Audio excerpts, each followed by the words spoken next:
আন্তর্জাতিক নারী দিবস উপলক্ষে মহিলা ও শিশু বিষয়ক মন্ত্রণালয় আয়োজিত অনুষ্ঠানে অংশ নেন প্রধান উপদেষ্টা ড. মোহাম্মদ ইউনূস।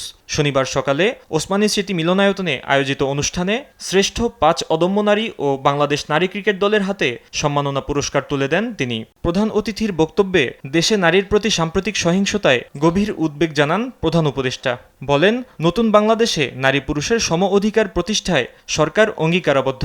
নারীদের অর্থনৈতিক ক্ষমতায়নে সরকার সবসময় সচেষ্ট, এই জন্য বিভিন্ন ধরনের উদ্যোগ চলমান। ফ্যাসিবাদী শক্তির প্রাণঘাতী অস্ত্রের সামনে হিমালয়ের মতো দাঁড়ানো নারীদের শ্রদ্ধা জানিয়ে তিনি বলেন, সমাজে নারীকে খাটো করে দেখার দৃষ্টিভঙ্গি পাল্টাতে হবে। জুলাই গণঅভ্যুত্থানে বাংলাদেশের ছাত্র শ্রমিক জনতা মিলে যে অসাধ্য সাধন করেছে, তার সম্মুখ সারির ভূমিকায় ছিল এদেশের নারীরা।